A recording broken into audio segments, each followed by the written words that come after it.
Hello, ladies and gentlemen, welcome back. Today we are back after a long time, my apologies, after a long time we are back with a prediction video, a UFC video, a prediction video for UFC 320, Magomed Ankalaev, the light heavyweight champion versus Alex Pereira. 4 fights we're going to break down for the main card, who's going to win, why I think they're going to win. We'll start with Abus Magomedov versus Joe Pyfer. And I think in this fight between Abus, we have got the laid back, measured, you could even say more technical style. Very good, better than Joe with the kicks, and wants to be more range. That is Abus's style. You could argue more technical, more of a range fighter, better kicks than Joe. Whether they're better than Joe's or not, he uses them more than Joe. Joe is very boxing heavy. Abus likes the kicks. And I think obviously then we've got the pushing style, we've got the pressure and the boxing from Joe Pyfer. So which style do I believe is going to work? I think Joe Pyfer's boxing heavy style plus him putting the pressure on will win. I think it will definitely win him the first round, perhaps even the second round. But if it goes to if there's a finish, Joe Pyfer wins. If there's a finish, Joe Pyfer wins. Abus is not finishing Joe Pyfer. Okay, you can quote me on that. Abus is not finishing Joe Pyfer. If it goes to decision, then it could be a split. It could be a split, but I see Joe definitely winning the first, likely winning the second, and Abus will probably have a good shot at winning the third. Maybe if they're both gassed out, who knows? But I think Joe will get a finish. If there's a finish, it'll be Joe. But I think even if it goes to decision, it'll be 29-28, Joe Pyfer. Abus wins the last round, all because Joe is pressuring Abus the whole fight with his boxing, marching him down, not giving Abus any chance to get his range, not giving Abus much chance to pop off his kicks, boxing the head off him, and winning. Next fight, Yuri Prochazka versus Khalil Roundtree. Are the odds out? There's no odds. There are no odds. I'll see if I can get the Bet3. It's on my phone. I think there's no odds. But I'd assume for that, Joe Pyfer would be the favourite. And then I'd assume for Khalil versus Yuri, I'd assume Khalil is the favourite in this because I have Khalil winning. I initially sided more with Yuri, but when I actually watched some of their fights back, I thought, you know what? I think Khalil's technicality, being the better striker, because I believe, obviously they're both great at grappling, but I believe that this will be a striking match. This will be a kickboxing Muay Thai match. And I think it will go to Khalil because I think they're both equally matched in power, but I think Khalil is a better striker. I think Khalil is a cleaner striker. I believe he has the better defense. Absolutely, Khalil has the better defense. Yuri has great head movement. He can see shots coming very well, but Khalil with the high guard, I just see him with not better head movement. Sure, give the head movement to Yuri, but I still think Yuri will get caught by Khalil anyway. But I think the defense could be equal, but will sway more to Khalil due to the fact he's got his hands up and not relying just on head movement. Yuri obviously puts himself at risk with his hands down approach and only relying on his head movement to get out of the way of strikes, whereas Khalil's got his hands up in the Muay Thai and he'll block them, parry them, whatever he needs to do to defend himself. Attacking wise, I mean, Yuri's very unorthodox. You know, he will lunge in out of nowhere at times you wouldn't expect it, and that's how he can catch his opponents. But again, Khalil won't be bothered going first. Even if he has to go second just after, he'll go first and then third. I think Khalil's kicks will be too powerful. I think strength-wise, it's probably equal, maybe sways. It could sway either way, to be fair. But we've seen Khalil knock down Alex, but they both put Alex in trouble, to be fair. But when it comes from an offensive standpoint, I think they both could do equally well, but I reckon Khalil will 60% to Yuri's 40%. I think Khalil will be 60% better when it comes to being offensive than Yuri. I think Yuri will probably be 40%. But defensive-wise, I've got Khalil being 70% better and Yuri only being 30%. It's a 70-30 with defense. I think Khalil will be better with the defense and the offense, but the offense is a bit closer. I mean, and then furthermore, if we look at history, the best way to look at these kind of fights, it's very good when you have these kind of fights and you're trying to make predictions or break down the fight when they've both got a common opponent. Yuri fought Alex twice, Khalil's fought Alex once.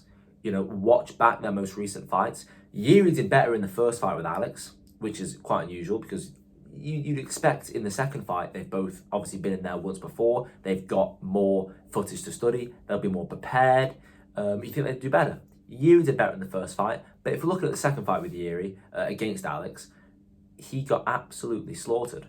Absolutely slaughtered. I mean, the first round in their first fight was pretty close, but if we look at Khalil versus Alex, Khalil schooled Alex in a striking match for 2 whole rounds. Khalil taught Alex how to kickbox in the first 2 rounds. Alex took that lesson and beat him up in the 4th.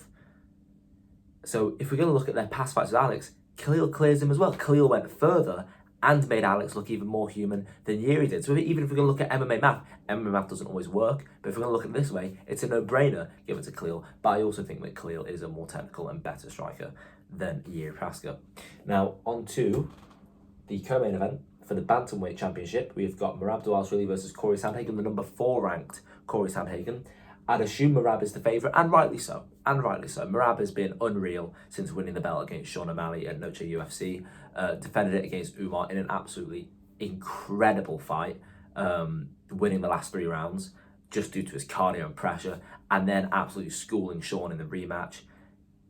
Merab is turning out to be, obviously he's one of the best bantamweights of all time, but he could turn out to be the best bantamweight of all time, because who you've got? You've got Dominic Cruz, Aljamain Sterling, TJ Dillashaw, but I mean, everyone still prefers Dominic Cruz. So it's really Dominic Cruz or Merab. Aljamain Sterling was great as well, but I think, yeah, it's Dominic Cruz or Merab. And look, as the game evolves, competition gets better. So you could, I mean, if Merab wins this, I think it's a no-brainer. Merab's the greatest bantamweight of all time, because he's just unreal.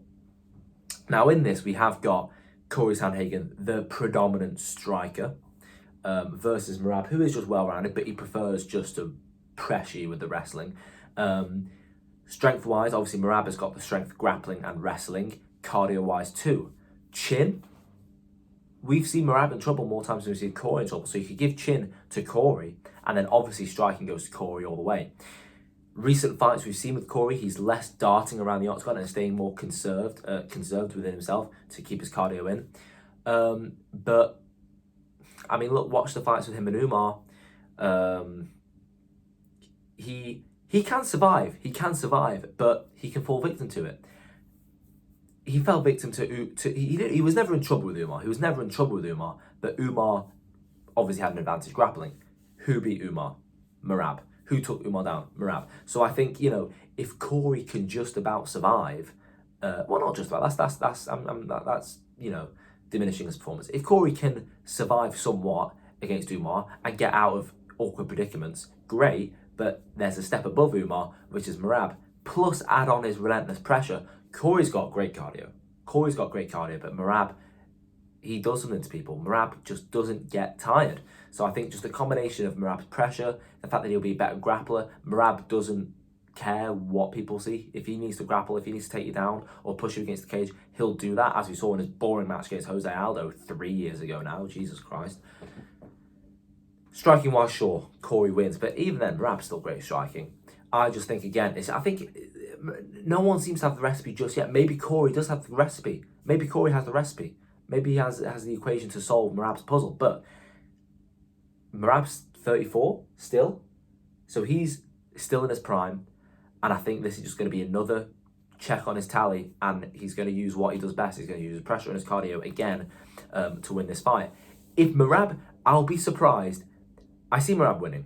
If Merab wins, depending on how he wins, depends on how surprised, but let's say I weren't going to watch the fight. Let's say I went to sleep, woke up the next morning, saw Merab retained in a unanimous decision. I wouldn't be surprised.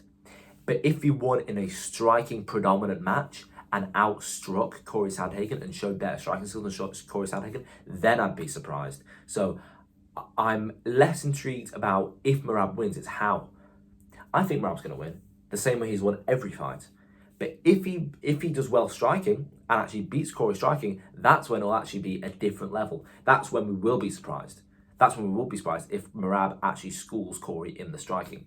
But there will likely be, I reckon Corey will just be a bit better in striking. But look, if Merab does better in striking, That would be unreal. And then there's no more stopping Merab. He says he's going to fight till he's 50. He'll be champion until he's 50, if he really wants to. Not really. And then we've got the main event. Now, I'm sure, I mean, look, the UFC haven't, UFC.com, let's refresh this. UFC.com, they haven't got the odds up.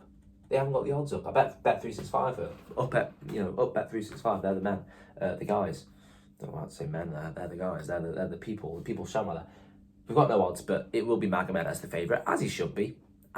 He won their last fight, why wouldn't he be? And, it's one of those fights where your heart says Alex is going to get it back. Yeah, and I'll elaborate on that further. But your heart says Alex is going to get it back. But your mind says, I don't even know though. Maybe my heart's speaking too loudly, but your mind says Magomed, your heart says Alex. It's which one you're going to believe. Last time I chose my heart over my head would have been,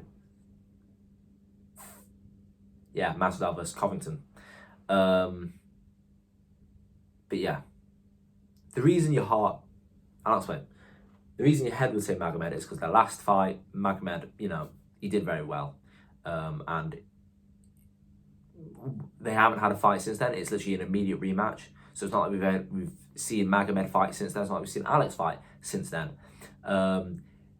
They've made no changes to their camps or their coaches or anything. So it's all the same people. And you know what they say? What is it? A psychopath or whatever is someone who does the same thing over and over again and expects a different result. Well, we've got the same thing here. We've got the same two guys. I think Alex a year older now? I'm not too sure. We've got the same two guys either way. They've been trained by the same people, in the same cage, for the same title, at the same weight.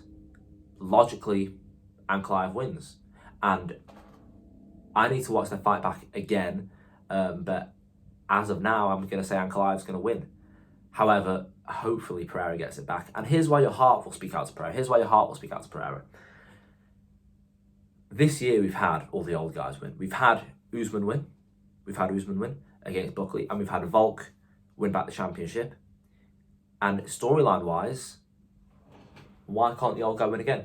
Alex, how beautiful would that be? The old guy Usman beats Buckley. The old guy Volk beats Diego Lopez. The old guy Alex Pereira beats Magomed Ankalaev.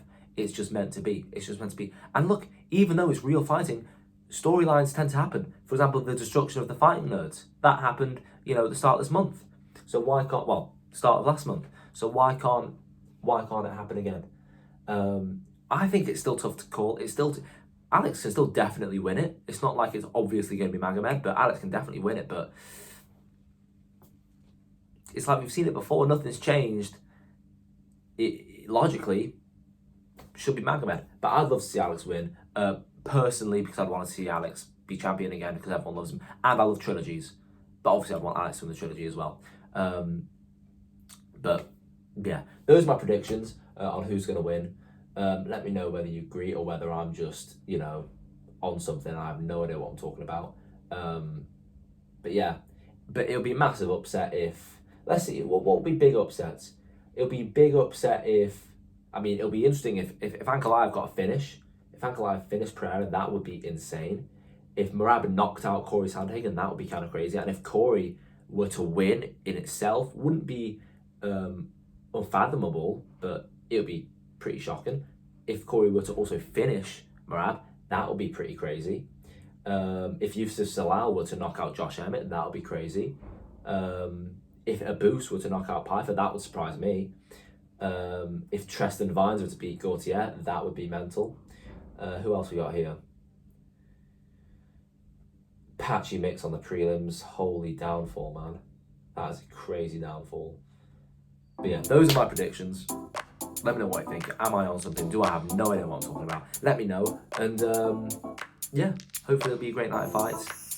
Come on, Alex. Come on, Merab. Let's go for that.